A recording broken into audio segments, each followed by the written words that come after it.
오늘의 주요 뉴스입니다. MBN이 한국갤럽과 진행한 연말 여론조사 결과 최근 논란이 된 대선 후보의 가족 논란은 투표에 고려하지 않겠다는 의견이 절반을 넘었습니다.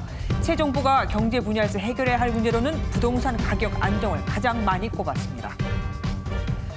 이재명 더불어민주당 대선 후보가 편집인협회 토론회에서 주택 양도세와 보유세를 둘 다 올린 건 정책 실패라며 문재인 정부를 또다시 비판했습니다. 서해 5도 특별경비대를 방문해서는 불법으로 영해를 침범하는 외국 선박을 필요하면 납포하고 몰수해야 한다며 강경 대응 의지를 강조했습니다. PK 방문 이틀째인 국민의힘 윤석열 대선 후보는 대장동에서 얻은 돈을 대선 때 안 쓰겠느냐며 삼척동자도 다 아는 이야기라고 이재명 더불어민주당 대선 후보를 겨냥했습니다. 또 석방을 앞둔 박근혜 전 대통령을 찾아뵙고 싶다며 보수층 끌어안기도 이어갔습니다.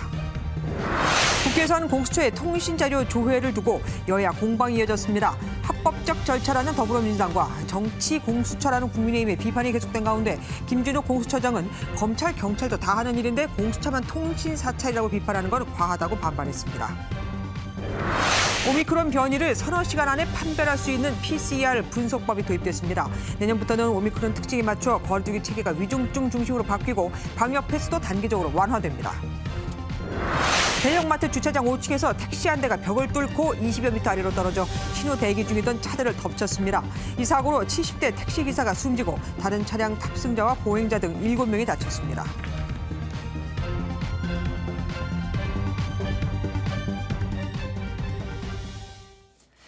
여러분은 뭘 보고 대통령을 선택하시겠습니까? MBN과 매일경제가 2022년 새해 우리 사회 현안에 대한 민심을 알아보기 위해 한국갤럽과 함께 여론조사를 실시한 결과 정책과 능력, 도덕성을 따져 투표할 것이라는 응답이 많았습니다. 최근 논란이 된 가족 의혹과 관련해선 10명 중 4명이 후보의 교체 가능성도 시사했습니다. 먼저 우종환 기자가 전합니다. 2달 앞으로 다가온 대선에 투표할 때 무엇을 가장 중요하게 생각하는지 물어봤습니다. 공약과 정책 33.2%, 전문성과 능력 30.6%로 1, 2위를 기록했고 도덕성과 청렴을 보겠다는 응답은 22.1%였습니다. 지난 9월 같은 조사와 비교해보면 네거티브전이 본격화되는 분위기 속에서 도덕성보다 후보 개인의 능력을 더 중요시하는 걸로 풀이됩니다. 그렇다면 최근 제기된 이재명 더불어민주당 후보 아들이나 윤석열 국민의힘 후보 부인 논란에 따라 지지 후보를 바꿀 건지 물어봤습니다. 지지 후보를 바꿀 생각이 없다는 응답은 53.6%였고 바꿀 수 있다는 의견은 41.4%로 막판 변수로 작용할 전망입니다. 특히 20대에서는 54.3%, 30대에서는 52.6%가 지지 후보를 바꾸겠다고 답했고 정치 성향별로는 보수층 62.3%, 진보층 56.1%가 지지 후보를 고수한 반면 중도층의 51.8%는 바꿀 생각이 있다고 말했습니다. 정책 공약 등 미래 비전에 대한 대결보다는 후보나 가족에 대한 정보가 더 많이 주어지면서 그에 영향받는 유권자가 늘고 있습니다. 문재인 정부에 대한 평가와 지지 정당도 물어봤습니다. 응답자 52.8%는 문 대통령이 잘 못한다고 답했고 잘하고 있다는 응답은 41%였는데 이는 지난 9월 조사와 비교할 때 긍정적인 답변이 소폭 올랐습니다. 정당 지지율은 민주당과 국민의힘이 각각 35.9%와 34.9%로 오차 범위 내 접전 양상을 보였습니다. MBN 뉴스 우종환입니다. 그렇다면 새 대통령이 가장 먼저 중요하게 해야 할 일은 뭘까요? 우리 국민은 부동산 가격 안정이라고 답했는데 이를 위해서 시장 억제책보다는 신규 주택 공급이나 주택 관련 세금 완화가 필요하다는 응답이 많았습니다. 부동산 세금을 강화한 현 정부의 기조와는 완전히 다른 거죠. 원전도 유지하거나 확대해야 한다는 응답이 훨씬 더 많았습니다. 이어서 임성재 기자가 보도합니다. 내년 5월에 출범하게 될 차기 정부가 가장 시급하게 추진할 일에 대해 물어봤습니다. 경제 성장률 제고 28.5%, 코로나19 위기 극복 24%, 공정과 법치 회복 16.2%, 양극화 해소와 저출산 고령화 해결은 각각 14.5%와 12.5%로 나타났습니다. 경제 분야에서 가장 먼저 해결해야 할 문제는 무엇일까? 부동산 가격 안정 37.1%, 청년 일자리 창출 28.4%, 과도한 규제 완화 15.2%, 코로나 피해 지원 11%, 연금개혁 5% 순이었습니다. 특히 20대는 44.4%가, 30대는 45.6%가 부동산 가격 안정이 가장 시급하다고 답해 부동산 가격 폭등에 대해 젊은 세대들의 불만이 큰 것으로 드러났습니다. 그렇다면 집값 안정을 위해 어떤 정책이 필요하다고 생각하는지 물어봤습니다. 공급 확대 29.2%, 주택 관련 세금 완화 27.7%, 재건축, 재개발 촉진 14%로 나온 반면 현 정부가 추진 중인 보유세 부담 강화와 금리 추가 인상은 각각 13.7%와 5.8%에 불과했습니다. 일자리 창출에 필요한 조치론, 기업 규제 완화 28.3%, 공공일자리 확대 20.9%, 건전한 노사관계 확립 16.4% 순으로 나타났습니다. 탈원전 논란에 대해선 현재 수준을 유지하거나 원전을 확대해야 한다는 응답이 73.7%에 달한 반면 축소해야 한다는 응답은 21%였습니다. 이번 조사는 만 18세 이상 성인을 대상으로 무선 전화 인터뷰 방식으로 12월 28일부터 이틀간 실시됐으며 표본 오차는 95%, 신뢰 수준 플러스 마이너스 3.1%포인트입니다. MBN 뉴스 임성재입니다. MBN과 한국갤럽이 진행한 신년 여론조사와 관련해 좀 더 자세히 짚어보도록 하겠습니다. 분석 전문이죠. 정치부 서남빛 기자와 함께합니다. 어서 오십시오.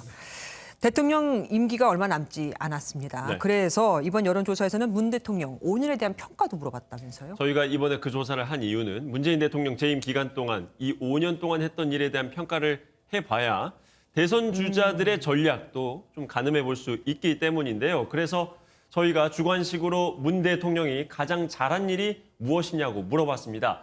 그랬더니 코로나19 대처 11.8%, 외교 국제관계 7.4%, 북한과의 관계 개선 7.2%, 복지 확대 2.7% 순으로 나타났습니다.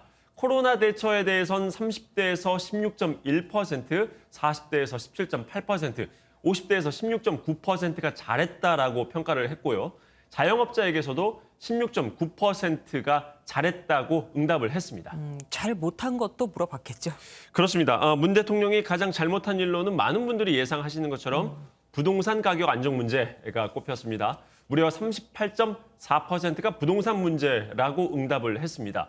그 다음으로는 코로나19 대처가 미흡했다는 응답이 7.3%, 경제 민생 해결 부족 4.3%, 공직자 인사 문제 3.9% 순으로 나타났습니다.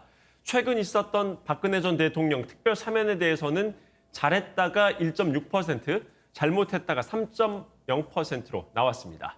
예, 참 신기하네요. 코로나19 대처가 잘한 거에서는 1위인데 또 못한 거에서는 2위로 나왔으니까요. 그리고 정치권에서 왜 코로나 대응과 관련해서 소상공인 자영업자들한테 보상을 50조 해주냐 100조 해주냐 말이 많았지 않습니까? 네. 여론은 어떻던가요? 소상공인 자영업자 손실 보상에 대한 부분도 물어봤습니다. 네. 매우 동의한다 30.8%, 어느 정도 동의한다 38%, 반면에 별로 동의하지 않는다 17.5%, 전혀 동의하지 않는다 11%로 나왔습니다. 이를 종합하면 동의한다는 의견이 68.7%, 그리고 동의하지 않는다라는 의견은 28.5%였습니다. 이렇다 보니 여당은 오늘도 추경의 필요성을 강하게 역설했는데요. 들어보시죠. 정부는 새해가 밝는 대로 신년 추경을 편성할 것을 강력히 주문합니다. 지역별로는 서울과 인천, 경기, 강원 등에서 70% 넘게 동의를 했고요. 연령별로는 18에서 29세에서 75.9%가 동의를 했습니다. 지지 정당별로는 민주당 지지층에서 74%로 동의율이 매우 높게 나왔습니다. 여론조사 결과를 보니까 이번 선거는 부동산하고 가족 관련 이슈가 아무래도 잣대가 될 것 같습니다. 예, 그렇습니다. 앞서 리포트에도 나왔다시피 차기 정부의 부동산 문제 해결책으로는 공급 확대와 세금 완화를 요구하는 목소리가 높았는데요.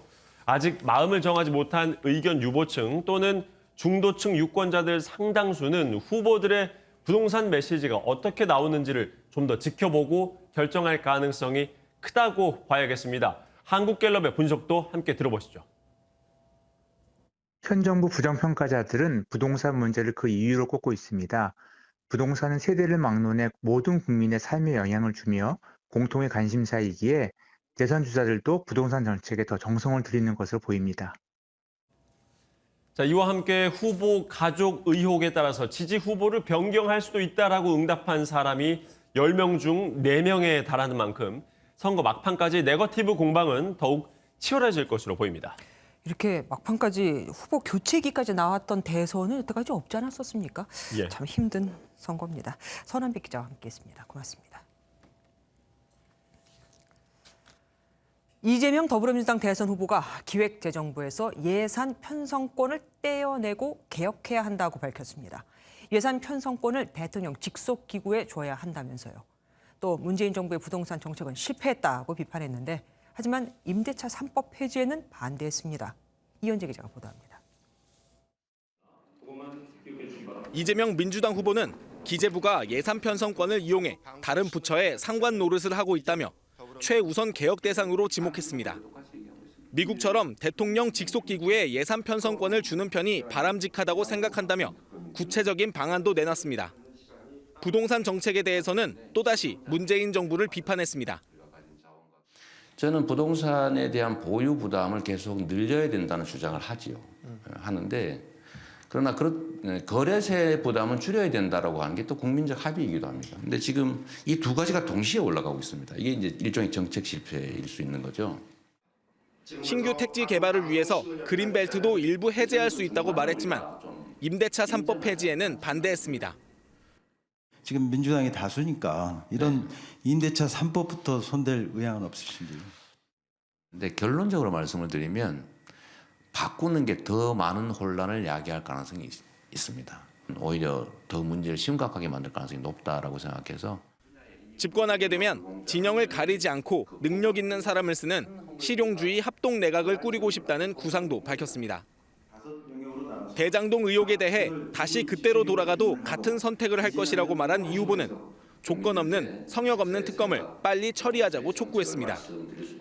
그동안 남북 합의가 잘 지켜지지 않았다며 현 정부의 대북 정책을 지적한 이 후보는 남북 종전선언은 해야 하지만 앞으로 지킬 수 있는 합의만 해야 한다고 주장했습니다.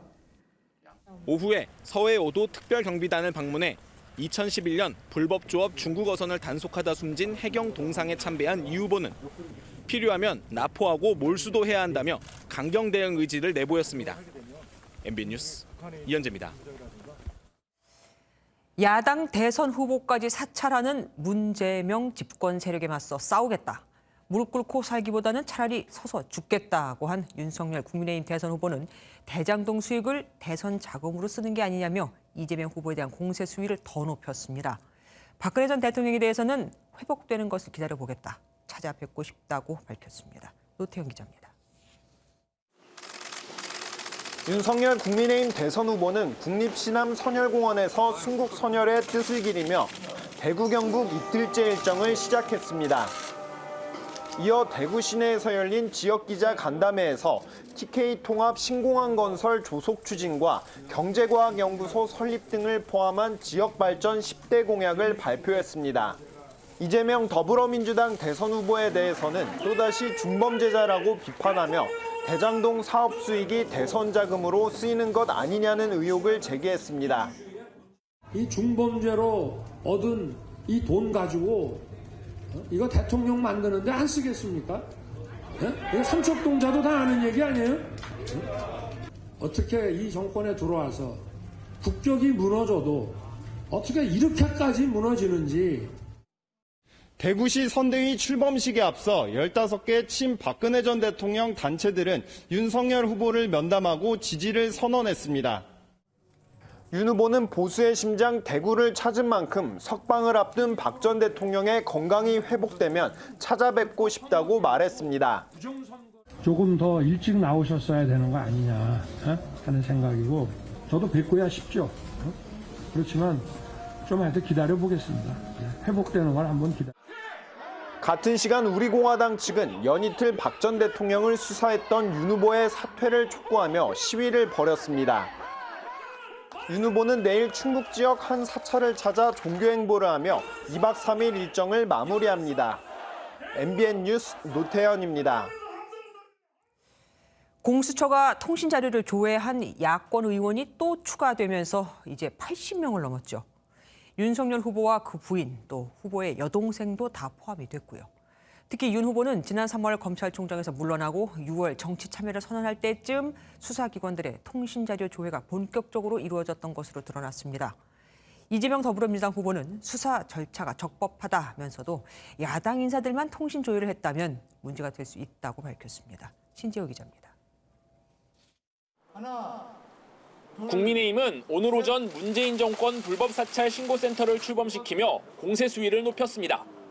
공수처가 국민의힘 소속 의원 105명 가운데 84명을 통신 조회하고 윤석열 후보 정보까지 들여다본 것으로 드러나자 총 공세를 펼친 건데 오후엔 긴급 의원총회까지 열어 항의했습니다. 국민 사찰 문정권은 공수처를 폐지하라. 윤 후보도 가족들까지 통신 사찰을 당했다며 이례적으로 거친 언어를 써가며 공수처를 비난했습니다. 제 처 친구들, 심지어 제 누이 동생까지 통신 사찰했습니다. 이거 미친 사람들 아닙니까? 이재명 더불어민주당 대선 후보는 공수처가 적법한 수사 절차를 거쳤다고 밝히면서도 야당 인사들에게만 통신 조회가 집중됐다면 문제가 될 수 있다고 말했습니다. 야당만 했다면 좀 충분히 의심받을 만한 일이고 문제 제기를 할 만하죠. 그런데 여당은 안 했는지는 확인되지는 않은 것 같습니다. 민주당도 윤석열 후보가 검찰총장 시절 검찰이 280만 건의 통신 조회를 했다며 내로남불이라 비판했지만 국민의힘 측은 공수처를 두둔하려다 오히려 문정부의 통신 조회 남용을 고백했다고 지적했습니다. MBN 뉴스 신재우입니다.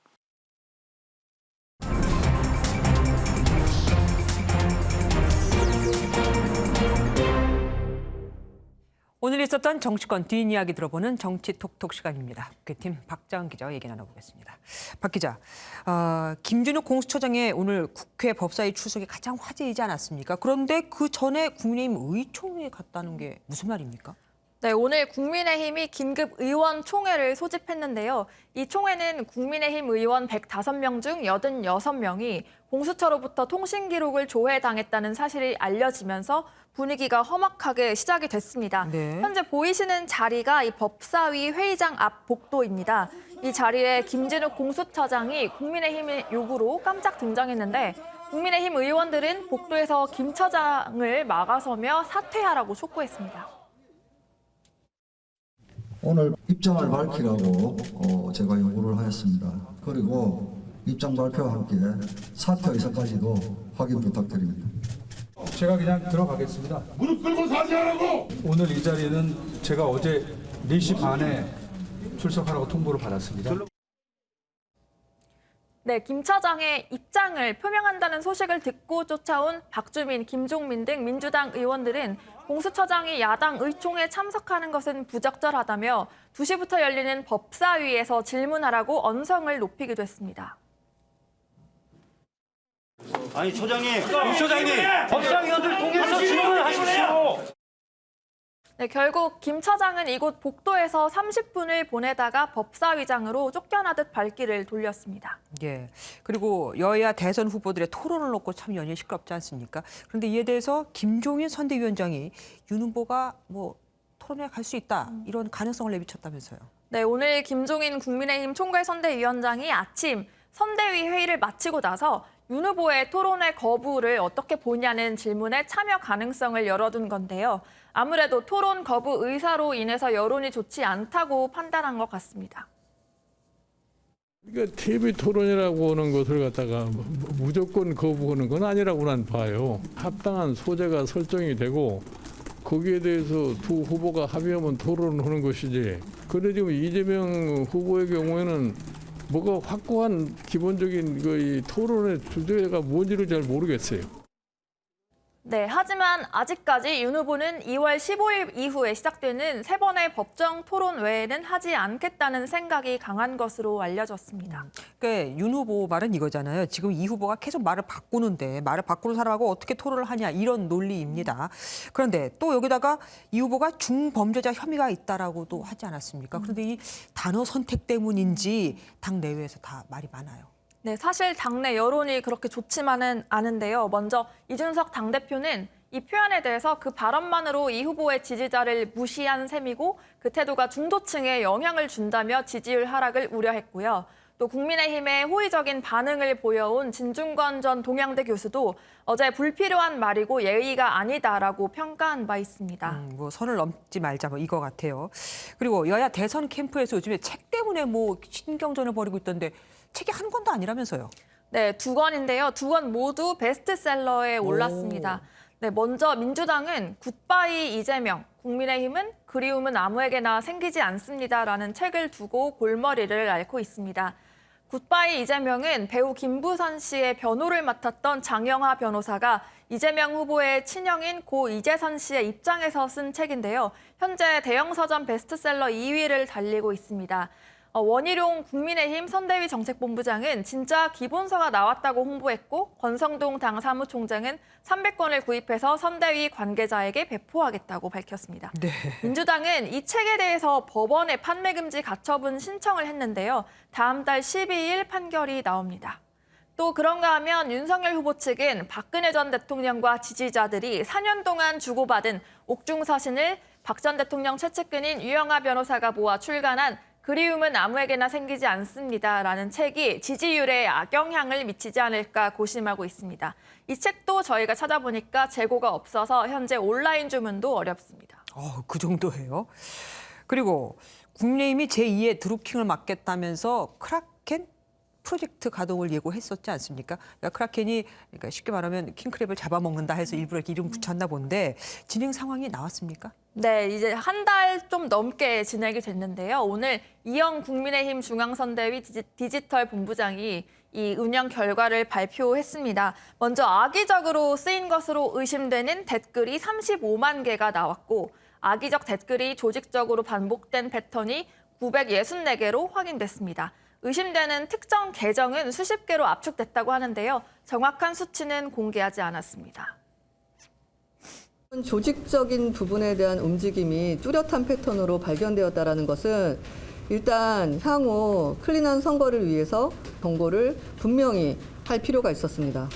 굉장히 법적으로 불리한 상황이 발생할 수 있다는 것을 오늘 꼭 경고드리고 싶습니다. 네, 국민의힘은 대선 전까지 이 크라켄을 작동시켜서 경찰 수사 의뢰로까지 연결시킨다는 계획입니다. 네, 여기까지 듣겠습니다. 박자원 기자와 함께했습니다. 국회에서는 공수처의 통신자료 조회를 둘러싼 공방이 이어졌습니다. 적법한 수사 절차라는 더불어민주당과 불법 사찰이라는 국민의힘이 맞섰는데 김진욱 공수처장은 과잉 수사도 사찰도 아니다. 그리고 왜 우리만, 그러니까 공수처만 갖고 뭐라고 하냐며 억울함을 토로했습니다. 이재명 대통령 후보를 비롯한 민주당 의원들은 과거 박근혜 정부 수사기관의 통신자료 조회 때는 이를 대국민 사찰이라며 반발했었죠. 안보람 기자입니다. 공수처의 통신자료 조회 논란 관련 긴급 현안 질의. 국민의힘은 기다렸다는 듯 김진욱 공수처장을 상대로 집중 공세를 이어갑니다. 야당 후보 부인, 야당 국회의원, 그리고 공수처에 대해서 비판 보도를 한 언론, 무차별적인 지금 사찰을 한 거 아닙니까? 이게 정치 검찰이 아니고 뭐예요? 정치 공수처예요. 명백한 대선 개입이라는 지적도 이어집니다. 10월 13일 바로 국민의힘 대선 후보 경선이 한창 진행 중인 때였습니다. 이거 대선 개입 의지가 명백히 드러난 것 아닙니까? 더불어민주당은 합법적 절차라는 데 힘을 실었습니다. 피의자를 조사하다 보니까 전화를 통화한 사람에 대한 통신자료 조회이고 그것을 그 사람이 누군지를 확인해야 했다. 이거 아니겠습니까? 같은 검경에 물어보면 수사의 기본이랍니다. 수사의 기본이다. 예, 이거를 하지 말라고 하면 수사하지 말라는 얘기하고 똑같다고요. 윤석열 국민의힘 대선 후보가 검찰총장이던 시절을 언급하며 역공에도 나섰습니다. 1년 반 동안 280만 건을 했어요. 자기는 해놓고 이제 와서 자기가 당하니까 그때는 괜찮았고 지금은 그러면 이게 사찰이란 말입니까? 김진욱 공수처장은 과잉 수사도 사찰도 아니라고 수차례 강조하며 억울함을 토로했습니다. 그런데 왜 저희만 가지고 사찰이라고 그러시는지 검찰에서 통신 자료 조회한 게 59만 7천 건, 그다음에 경찰에서 한 게 187만 7천 건이고. 그러면서 여야가 바뀔 때마다 야당에선 통신자료 조회를 사찰로 보는 경향이 있다고 덧붙였습니다. 이런 가운데 아사히 신문은 자사 기자도 공수처의 통신자료 조회 대상에 포함됐다며 공개 해명을 요구했습니다. MBN 뉴스 안보람입니다.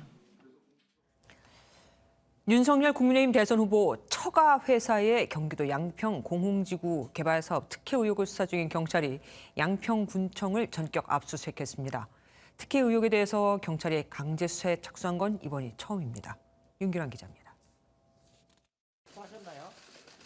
경찰은 오늘 오전 수사관 30여 명을 투입해 경기 양평군청을 압수수색했습니다. 공흥지구 개발 사업 특혜 의혹을 확인하려고 인허가 부서와 관련 공무원 주거지 등 16곳에서 동시에 진행됐습니다. 양평 공흥지구 관련된 수도 양도 많았나요? 4박스 분량이고요. 이번 압수수색은 한 시민단체가 윤석열 국민의힘 대선 후보의 처가 회사에 특혜를 준 양평군 인허가 담당자를 처벌해달라고 고발한 뒤 한 달여 만에 이루어졌습니다. 해당 회사는 윤 후보의 장모와 처남, 처형 등이 지분 대부분을 보유하고 있고 부인 김건희 씨가 사내이사로 등재된 부동산 개발업체입니다. 공흥지구 개발 사업은 공흥리 일대 2만 2천여 제곱미터에 LH가 국민 임대주택을 지으려다 2011년 사업을 포기한 뒤 민영개발로 변경됐습니다. 윤 후보 처가의 회사는 2012년부터 해당 부지에 350세대 아파트를 분양해 800억 원 규모의 분양 수익을 올린 것으로 알려졌습니다. 양평구는 2016년 개발 사업 시한 만료를 앞두고 해당 회사가 연장 신청을 하지 않았는데도 시한을 늦춰줬다는 의혹을 받습니다. 또 해당 회사가 진행한 사업에 개발 부담금을 부과하지 않았다가 논란이 일자 최근에서야 1억 8천만 원을 부과하기도 했습니다. 양평군청에선 논란이 모두 행정착오로 불거진 일이라고 밝힌 가운데 특혜 의혹에 대해 경찰에서 강제 수사를 진행한 건 이번이 처음입니다. 앞서 더불어민주당은 공흥지구가 민영개발로 변경되면서 해당 부지 대부분을 소유한 윤 후보 처가의 회사가 토지 보상금을 독식하며 200억 원이 넘는 이득까지 챙겼다고 주장했습니다. 지난 8일 양평경찰서로부터 사건을 넘겨받은 경기 남부경찰청은 압수물을 분석한 뒤 윤 후보의 장모 등 관련자들을 소환 조사할 방침입니다. MBN 뉴스 윤기란입니다. 국정농단 사건으로 수감 생활을 해온 박근혜 전 대통령이 지금으로부터 한 4시간 좀 지나면은 그러니까 밤 12시에 특별 사면으로 석방됩니다. 현재 박 전 대통령은 서울 강남구 삼성서울병원에 입원해 있는 상태인데요. 현장에 나가 있는 취재기자 연결해 보겠습니다. 이상엽 기자, 박 전 대통령 지지자들이 올 거라고 예고를 했던 것 같은데 지금 어떻습니까? 네, 저는 지금 삼성서울병원 앞에 나와 있습니다. 오늘 밤 12시에 박근혜 전 대통령은 병원에서 석방될 예정입니다. 지난 2017년 3월에 구속된 뒤 4년 9개월 만에 풀려나게 되는 겁니다. 박 전 대통령 지지자들은 밤 10시부터 병원 앞에서 사면 환영 집회를 벌일 예정입니다. 병원 주변엔 지지자들이 보낸 화환이 100m 넘게 길게 늘어서 있는 상태인데요. 집회장 주변 도로엔 박근혜 전 대통령의 쾌유를 비는 현수막도 내걸렸습니다. 이른 시기이지만 벌써 몇몇 지지자들이 병원 앞에서 모여 박 전 대통령의 사면을 환영하고 있습니다. 우리 공화당에서는 트리까지 밝히며 박 전 대통령의 건강 회복을 기원하기도 했습니다. 그런데 박 전 대통령은 석방해도 바로 나오지 않을 것 같죠? 네, 그렇습니다. 박 전 대통령은 수감 생활로 건강이 안 좋은 걸로 알려졌습니다. 지난달 22일에 입원했을 때에는 6주 이상 입원이 필요하다는 전문의 소견을 받았는데요. 적어도 내년 2월 2일까지는 병원에서 계속 치료를 받을 예정이라고 합니다. 박 전 대통령 측도 오늘은 입장 발표를 하지 않고 퇴원 뒤 입장 표명을 하겠다는 뜻을 내비쳤습니다. 이번 사면으로 박 전 대통령은 총 22년의 복역 기간 중 17년 3개월을 면제받게 됐는데요. 박 전 대통령의 경우는 내년 3월 초까지 대통령 경호처에서 담당하고 이후엔 경찰이 관련 업무를 맡게 됩니다. 지금까지 삼성서울병원 앞에서 MBN 뉴스 이상엽입니다. 대형마트 주차장 5층에서 택시 한 대가 벽을 뚫고 20여 미터 아래 도로로 추락했습니다. 이 택시에서 불길까지 치솟았는데 이로 인해 70대 택시 기사가 숨지고 보행자 2명 등 7명이 크게 다쳤습니다. 그 아래 도로를 지나던 차량 10여 대와 오토바이도 망가졌죠. 안진우 기자가 보도합니다. 부산 도심의 한 교차로입니다. 한 대형마트에서 갑자기 승용차 한 대가 벽을 뚫고 나와 날아갑니다. 경운과 함께 도로에 추락한 승용차는 다시 튀어오르더니 신호 대기 중인 차들을 그대로 덮칩니다. 부산의 한 대형마트 5층 주차장에서 택시 한 대가 벽을 뚫고 20m 아래로 떨어진 겁니다. 택시는 왕복 7차선 도로 중 바로 앞 4개 차로를 뛰어넘어 반대편에서 신호 대기 중인 차들을 덮쳤습니다. 추락한 차는 형체를 알아볼 수 없을 정도로 부서졌고 일대는 한순간 아수라장으로 변했습니다. 차 위에 차가 올라가 있었고 그리고 연기가 좀 많이 나고 있는 상태에서 저는 119 신고를 했고요. 어떤 여성분이 울면서 막 도와달라고 하시더라고요. 사고 택시엔 승객은 타고 있지 않은 것으로 확인됐지만 70대 택시기사는 소방대원에 구조돼 병원으로 옮겨졌지만 숨졌습니다. 택시가 덮친 차들에 타고 있던 5명과 길을 지나던 시민 2명도 다쳐 병원으로 옮겨졌습니다. 사고 현장입니다. 추락 지점 주변엔 보시는 것처럼 콘크리트 파편 등이 남아있어 사고 당시 충격을 짐작케 합니다. 사고 직후 택시에서 불길이 치솟아 자칫 2차, 3차 피해가 일어날 수도 있었지만 사고를 목격한 시민들이 나서 더 큰 피해를 막았습니다. 어떤 남자분이 수학이 없냐고 불이 나니까 저희도 항상 배치가 돼 있으니까 그냥 드리고 저도 무심결에 들고 그냥 나가서. 경찰은 CCTV 영상을 분석하고 목격자 조사를 통해 사고 경위를 조사하고 있습니다. 또 차량 결함과 운전 미숙 등 사고 원인을 파악하기 위해 택시를 국과수에 맡기기로 했습니다. MBN 뉴스 안진우입니다. 불법 도박 사이트를 운영하던 일당이 붙잡혔는데 그런데 이 도박 사이트 운영 장소가 서울 강남의 고급 아파트였습니다. 고급 주택가에서 도박 사이트를 운영할 거라고는 생각하기 쉽지 않죠. 바로 그 점을 노린 겁니다. 김태형 기자가 단독 보도합니다. 그제 오후 서울 삼성동의 한 고급 아파트 단지에 순찰차가 긴급 출동합니다. 30분쯤 뒤 순찰차 2대가 아파트를 나섭니다.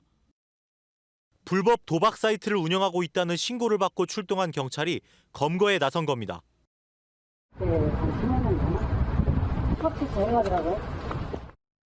집에선 컴퓨터 여러 대가 발견됐는데 20대 A씨 등 4명은 복권 당첨 번호를 이용한 도박 사이트를 운영한 것으로 파악됐습니다. 피의자들은 경찰의 단속을 피하기 위해 일부러 강남 고급 아파트에 사무실을 차려놓고 2달 동안이나 사이트를 운영한 것으로 알려졌습니다. 통상 월세로 작은 사무실을 빌려 사이트를 운영해 오던 것과는 다른 양상입니다. 경찰은 도박 개장 혐의로 입건된 일당을 상대로 판돈 규모 등을 파악하고 있습니다. 경찰은 범죄 수익 입출금 계좌 내역을 포함해 사이트 운영진의 아이디와 비밀번호 등이 담긴 USB를 확보했습니다. 또 휴대전화를 압수해 포렌식 절차에 들어갔는데 공범이 추가로 확인되면 수사도 확대한다는 방침입니다. MBN 뉴스 김태형입니다. 헤어진 전 남자친구의 집에 몰래 들어간 20대 여성이 현행범으로 체포됐습니다.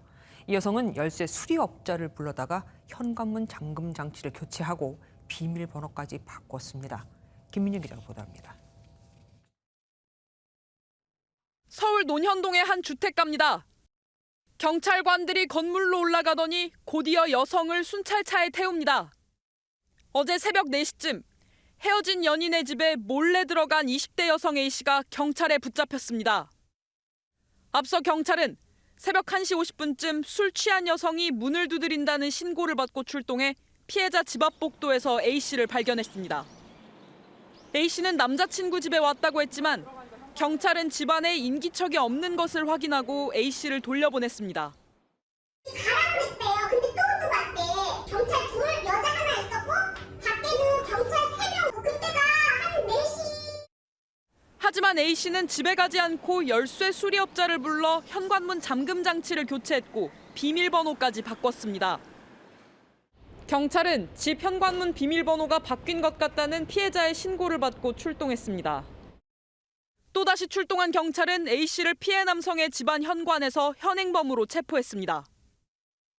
경찰은 A씨를 재물손괴와 주거침입 혐의로 불구속 입건해 정확한 사건 경위를 조사하고 있습니다.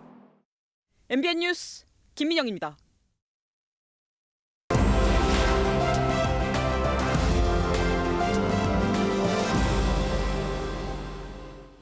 오늘 화제가 됐던 뉴스들을 모아 전해드리는 픽뉴스 시간입니다. 김보미 기자 나왔습니다. 어서 오십시오. 첫 번째 보겠습니다. 실사판 겨울왕국. 그러니까 애니메이션 그 겨울왕국 얘기하는 거잖아요. 실제로 이렇게 얼어붙은 곳이 있습니까? 네, 맞습니다. 애니메이션 겨울왕국 다들 아실 텐데요. 주인공 엘사가 마법을 부려서 얼음왕국을 만들죠. 그런데 이 얼음왕국이 러시아 블라디보스토크에도 등장했다고 합니다. 와. 영상을 보시면요. 항구에 들어선 화물선 갑판 위에 큰 눈덩이들이 쌓여 있습니다.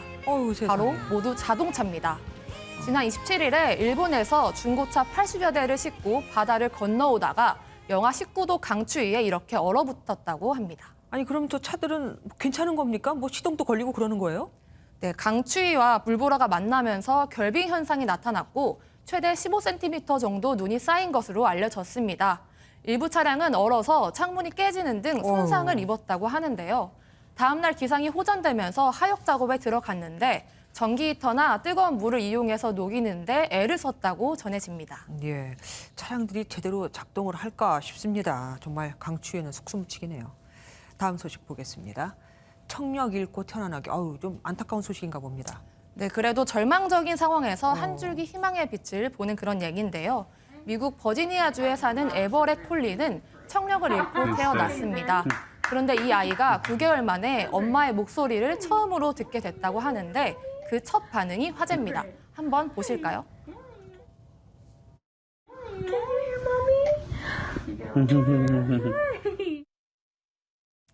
네, 보시다시피 에버렛은 신기한 듯 주위를 살펴보다 방긋 웃으면서 엄마 품에 와락 안기는데요. 이 웃음이 네티즌들의 마음을 녹였습니다. 지난번에는 그 앞을 잘 못 보던 아이가 안경을 쓰고 엄마를 뚜렷하게 보고는 빵긋 웃는 모습이 정말 감동적이었거든요. 정말 마음에 따뜻해집니다. 그런데 참 어떻게 해서 청력을 회복하는 겁니까? 네, 영상을 보면 에버렛이 머리에 기기를 착용하고 있습니다. 담당 의료진의 제안으로 인공 와우 이식 수술을 했다고 합니다.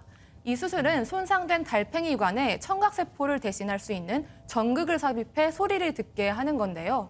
조금이라도 어릴 때 소리를 들어야 의사소통 능력이 향상하기 때문에 만 2세 미만에게 효과적이라고 합니다. 저게 한 4시간 이상 걸리는 수술이라고 들었습니다. 어린 아기에게 수술을 시키는 게 두려웠겠지만 어쨌든 결과가 좋아서 다행입니다. 자, 이번에는 코트자락 휘날리며 무슨 영웅의 뒷모습입니까? 네, 그런 얘기는 아니고요. 택시 무임승차객 이야기입니다. 네, 이것도 영상을 보시면요. 한 남성이 택시에서 돈을 내지 않고 내립니다. 또 택시기사가 부랴부랴 운전에 따라가 소리를 치는데요. 승객은 유유히 사라집니다. 지난 28일에 발생한 일인데요. 글 작성자는 부천 소사역에서 안산까지 30분가량 달려왔지만 승객이 단 한 번도 돌아보지 않고 코트자락이 휘날릴 만큼 빠른 걸음으로 사라졌다며 억울함을 호소했습니다. 네. 또 집에 사람이 있으니 전화해서 돈을 갖고 내려오겠다고 말한 뒤 도망치듯 걸어갔다며 당시 상황을 설명했습니다. 택시비를 내지 않았다가 붙잡히면 요금의 5배를 내는 것은 물론 형사처벌까지 받을 수 있는 만큼 조심하셔야겠습니다. 저거는 사실 근데 조심할 게 아니라 고의성이 다분해 보입니다. 어쨌건 손님이나 기사님이나 다 조심해야겠습니다. 다음 보겠습니다. 선생님의 3점 슛. 3점 슛이면 뭐 농구 얘기입니까? 네, 맞습니다. 당사자는 미국의 한 초등학교 선생님인데요. 영상 보시면 여자 선생님이 골대에서 약 20m 정도 떨어진 거리에서 농구공을 쏘아 올립니다. 놀랍게도 이 공은 정확하게 골대에 빨려 들어가는데요. 그러자 주변에 있던 아이들이 환호성을 터뜨리고 다 같이 껑충껑충 뛰며 좋아합니다. 속이 다 시원하네요. 근데 저걸 왜 넣었고 아이들은 왜 저렇게 좋아하는 거죠? 네, 바로 핫초코 파티 내기가 걸려 있었다고 합니다. 선생님 캐서린은 본인이 장거리 슛을 성공하면 학생들한테 핫초코를 쏘겠다고 약속했다고 합니다. 코로나19로 아이들이 학교에 나오지도 못하는 어려운 상황에 잠시라도 잊고 조금이라도 웃자는 차원에서 벌인 이벤트라고 하는데요. 또 알고 보니 미국 대학 여자농구 선수 출신이었다고 하는데 오랜만에 미소 짓게 만드는 영상인 듯합니다. 코로나19가 확산되고 나서 저렇게 활기찬 아이들의 모습을 보는 것도 정말 간만인 것 같습니다. 다음 보겠습니다. 고양이가 불을 냈어요? 네, 맞습니다. 고양이가 낸 화재가 3년간 107건이라는 통계가 나왔습니다. 어이구. 바로 인덕션 때문인데요. 소방당국이 집계한 통계에 따르면 지난해 28건, 올해 33건으로 매년 30-40건씩 발생하고 있습니다. 화재는 주로 집에 사람이 없을 때 일어났다고 하니 대비를 하셔야겠습니다. 외출 시 전기 레인지의 전원을 차단하고 전원 버튼 주변에 반려묘의 호기심을 자극할 만한 키친타월 등의 가연물을 제거해 주시길 당부드립니다. 요즘에 오피스텔이나 원룸에서도 반려묘 많이들 키우실 텐데 고양이의 특성을 좀 더 잘 이해하고 키워야겠습니다. 자, 마지막 보겠습니다. 어이구, 누가 왜 어디서 저런 겁니까? 네, 이번엔 중국 당국이 코로나19 방역 수칙을 어긴 사람들에게 공개 망신 주기에 들어가 논란입니다. 영상을 보시면 방호복을 입은 사람들이 팻말을 걸고 행진을 합니다. 자세히 보면 얼굴 사진과 함께 이름이 적혀 있는데요.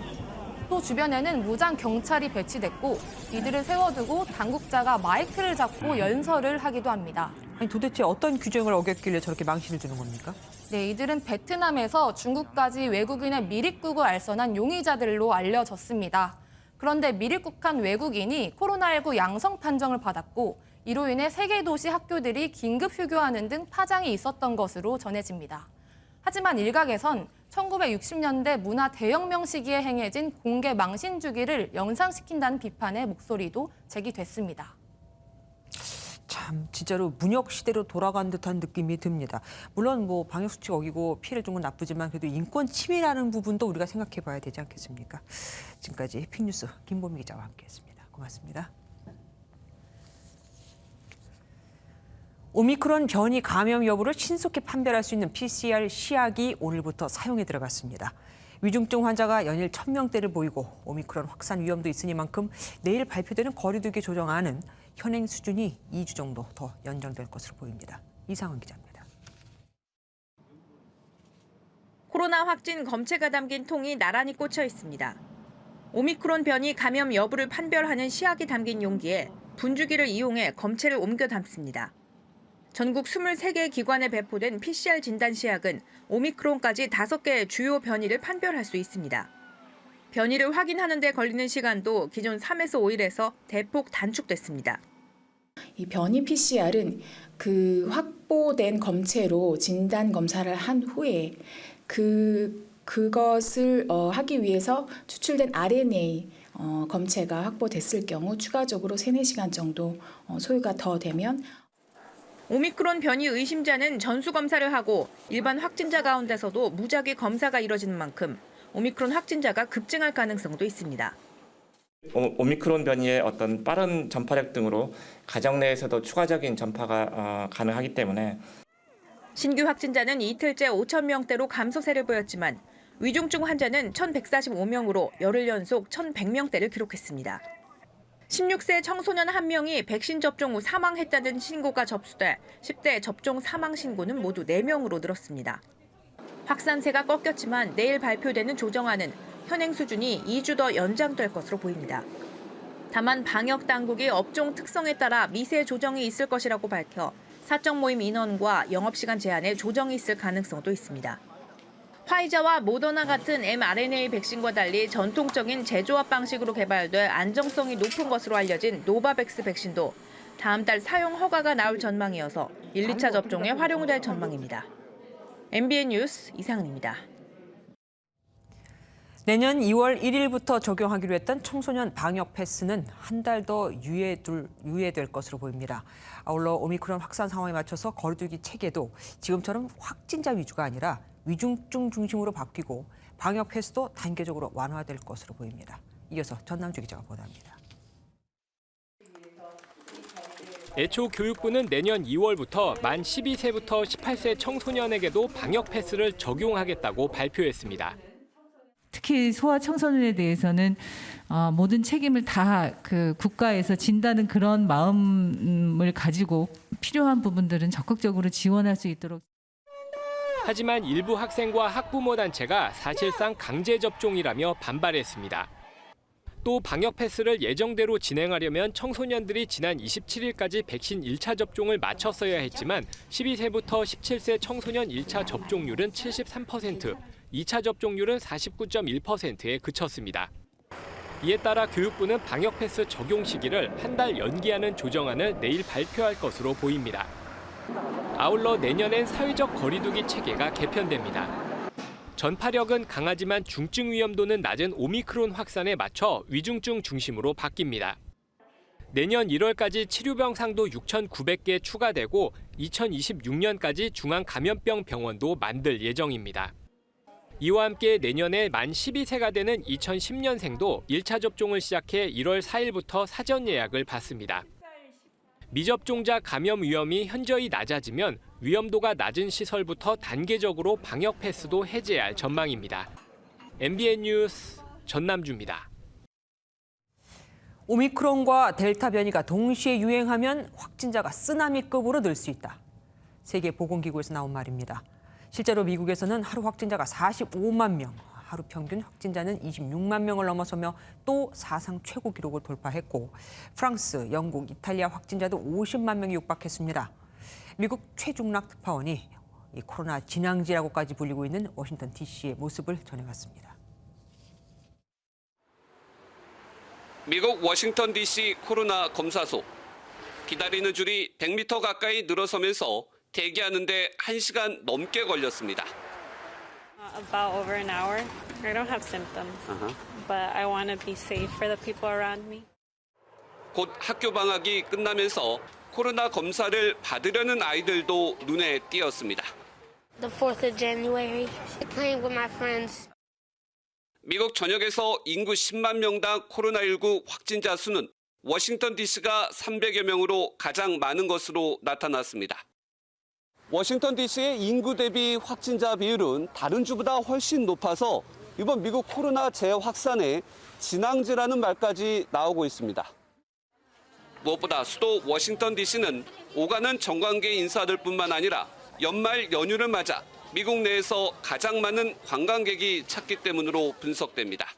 It runs rampant throughout the entire country, so we try to keep our masks. I took it off to take a picture, but yeah, we're very concerned with COVID-19. 미국 전역에서는 하루에만 45만 6천여 명, 지난 일주일 하루 평균 확진자는 26만 명을 기록하며 연일 사상 최고치를 돌파했습니다. I'm highly concerned that Omicron, being more transmissible, circulating at the same time as Delta, is leading to a tsunami of cases. 유럽의 확산세는 무섭습니다. 프랑스는 지난 25일 10만 4천여 명에서 불과 나흘 만에 20만 8천여 명으로 2배 폭증하면서 사상 최고 기록을 또 갈아치웠습니다. Il y a 208 000 Français qui ont été diagnostiqués positifs au Covid au cours des 24 dernières heures. J'ai fait un rapide calcul avant de vous rejoindre. Ça veut dire que 24 heures sur 24, jour et nuit, toutes les secondes dans notre pays, plus de 2 Français. 프랑스뿐만 아니라 영국 18만 3천여 명, 이탈리아는 9만 8천여 명으로 모두 하루 만에 최고치를 경신하며 3국에서만 신규 확진자가 50만 명을 육박했습니다. 워싱턴에서 MBN 뉴스 최중락입니다.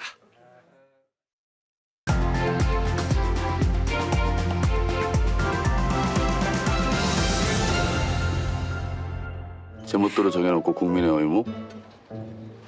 좋아. 그럼 나 오늘부로 국민 안 해. 영화의 주인공은 납세가 국민의 의무라면 거부는 권리 아니냐고 주장합니다. 영화나 현실이나 세금을 많이 내는 일은 반가울 리 없죠. 이런 국민의 마음을 사기 위해 여야 대선 후보들이 너도 나도 감세에 시동을 걸었습니다. 양도세, 종부세 완화에 이어 이번엔 이재명 더불어민주당 후보가 생애 최초 주택 취득세 50% 감면을, 윤석열 국민의힘 후보는 개미 투자자들을 위한 증권거래세 폐지 감세 카드를 꺼내들었거든요. 후보들이 정책을 발표하는 건 자연스러운 일이지만 이런 감세 경쟁이 과연 시장 안정에 얼마나 도움이 될까요? 실예로 이달 서울의 아파트 거래량은 지난해 같은 기간에 5%에 불과합니다.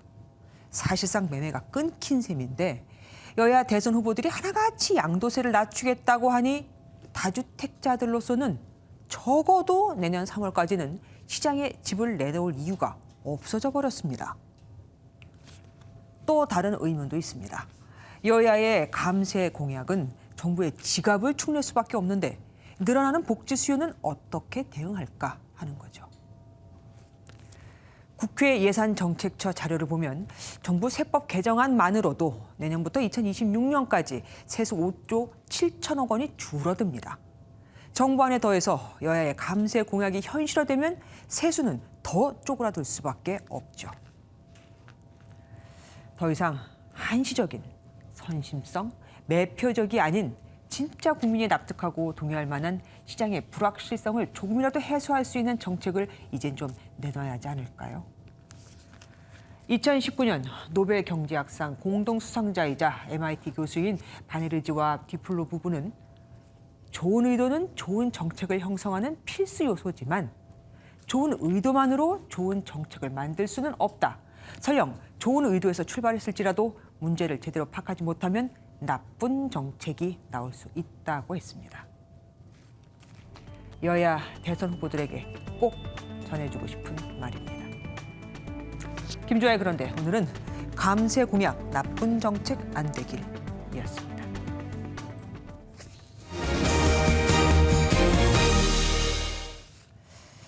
올해 지구촌에서는 어떤 일이 있었을까요? 지난해부터 일상을 우울하게 만든 코로나19부터 희망찬 소식까지 이번엔 국제부 이동훈 기자가 2021년 세계 10대 뉴스를 정리해봤습니다. 오미크론, 델타, 뮤. 낯선 그리스 문자가 우리 삶에 막대한 영향을 끼치고 있습니다. 팬데믹 2년 차로 접어들며 방역 완화로 방향을 틀었던 각국은 새 변이 바이러스가 창궐하면서 봉쇄로 되돌아갔습니다. 세계적으로 백신 확보 전쟁이 벌어졌고 공평한 분배도 화두가 됐습니다. This is America's day. This is democracy's day. A day of history and hope, of renewal and resolve. 지난 1월 조 바이든이 46대 미국 대통령으로 취임했습니다. 전임인 도널드 트럼프 전 대통령의 선거 불복으로 어수선한 분위기 속이었습니다. 바이든은 역대 최고령 미국 대통령으로, 해리스 부통령은 최초의 여성이자 흑인, 또 아시아계 부통령으로 기록됐습니다. 2021년은 지난 1985년 이후 가장 많은 사람이 우주로 나간 해였습니다. 버진 갤럭틱의 리처드 브랜슨을 비롯해 제프 베이조스, 일론 머스크 등 억만장자들이 경쟁하듯 우주를 개척하고 있습니다. 지난 성탄절, 제임스 웹 우주망원경까지 성공적으로 발사하면서 우주가 한층 가까워진 한 해였습니다. 기후변화에 대응하기 위한 탄소 제로가 국제사회의 중심 기류로 자리 잡았지만 2050년까지의 목표 달성이 쉽지만은 않아 보입니다. 중국, 인도의 탄소 배출은 여전하고 수소차를 비롯한 미래차도 걸음마 수준입니다. 이런 가운데 러시아는 나토, 미국과의 갈등으로 가스관을 틀어잠그며 에너지 위기를 심화시키고 있습니다. 아프가니스탄에서 미군이 철수한 뒤 탈레반이 재집권하며 경제는 붕괴하고 인권은 침해당하고 있습니다. 여성의 교육과 취업이 제한됐고 남성 친척 없이 일정 거리 이동조차 하지 못하도록 했습니다. 미얀마에서는 2월 1일 쿠데타를 일으킨 군부가 아웅산 수치 여사 등 주요 인사를 구금했고 시위를 무력으로 진압하면서 1000명 넘게 목숨을 잃었습니다. 任何人都不要低估中国人民捍卫国家主权和领土完整的坚强决心、坚定意志、强大能力。 지난달 11일 중국 공산당은 40년 만에 세 번째 역사 결의를 채택했습니다. 역사 결의로 시진핑 국가주석의 재연임 토대가 마련돼 사실상 종신통치길이 열렸습니다. 대만, 인권 문제 등으로 대립각을 세우는 미국은 내년 2월 베이징 동계올림픽에 대해 외교적 보이콧을 결정했습니다. 무티, 독일어로는 엄마라는 뜻입니다. 첫 여성 총리, 첫 동독 출신, 취임 당시 최연소, 그리고 헬무트 콜과 함께 16년간 재임한 최장수 총리. 앙겔라 메르켈 총리는 독일을 유럽의 정치 경제 강대국으로 끌어올렸다는 평가를 받으며 퇴임했습니다. 지난 6월 중앙아메리카의 엘살바도르는 세계 최초로 비트코인을 법정 화폐로 인정했습니다. 반면 중국은 가상 자산에 대한 제재를 시행했고 비트코인 가격은 한때 반토막 났습니다. 코로나로 1년 늦게 개최된 도쿄올림픽에서 양궁과 배구 등 우리나라 여성 스포츠 선수들의 활약이 두드러졌습니다. 양궁 여제 안산 선수는 3관왕을 차지했고 여성 스포츠 대상까지 받는 쾌거를 이뤘습니다. 그룹 방탄소년단이 지난 5월 발표한 노래 버터로 미국의 빌보드 메인 차트에서 최장기간 1위를 지켰습니다. 지난달에는 아메리칸 뮤직 어워즈에서도 아시아 가수 최초로 올해의 아티스트상을 수상하며 팝 시장을 대표하는 모든 시상식을 석권했습니다. MBN 뉴스 이동훈입니다. 내년에 태어나는 아기는 보호자가 읍면동 주민센터에 신청하면 200만 원의 첫 만남 이용권을 받을 수 있습니다. 이용권 형태로 지급되는데 사용 기한은 출생일로부터 1년까지로 제한되고 기한이 지나면 잔액은 소멸됩니다. 스포츠 뉴스입니다. 스포츠 중계에서 리플레이는 보통 일부 각도에서만 볼 수 있는데 최근엔 360도로 생생하게 보여주는 4D 리플레이 신기술이 주목받고 있습니다. 전력 분석까지 쓰인다고 하는 4D 리플레이 AI 앵커가 전해드립니다. 김주하 AI 앵커입니다. 타자가 스윙을 하는 순간 화면이 360도로 돌아가면서 모든 각도에서 자세가 보입니다. 마치 영화 매트릭스를 보는 것처럼 경기 장면을 360도로 보여주는 4D 리플레이입니다.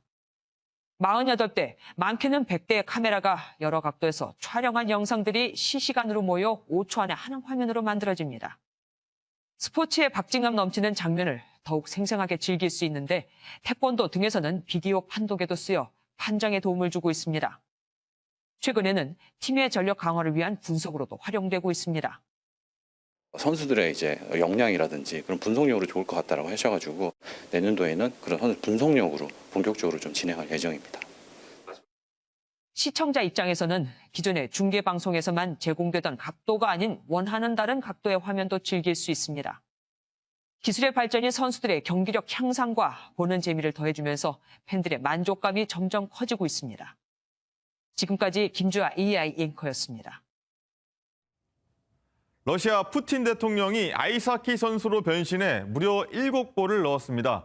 이른바 황제의 아이스하키가 무엇인지 보여줬는데 골리가 못 막은 건지 아니면 안 막은 건지 핫클립에서 확인하시죠.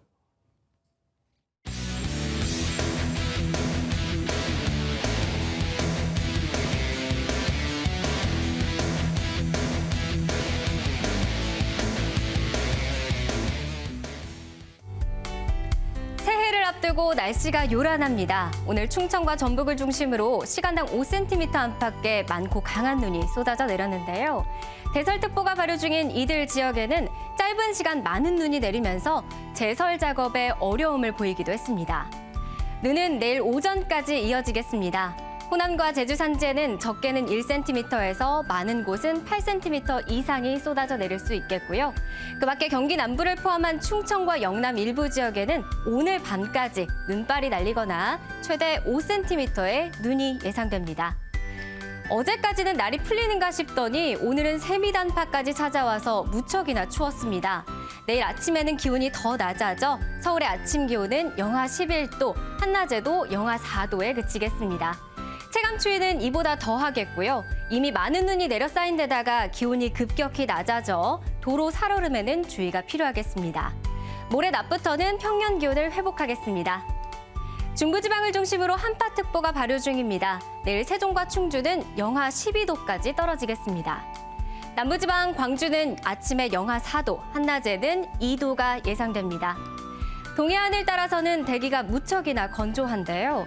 바람까지 불어 불씨 관리가 필요해 보입니다. 새해인 주말에는 맑은 가운데 낮부터 추위가 누그러지겠습니다. 지금까지 날씨였습니다.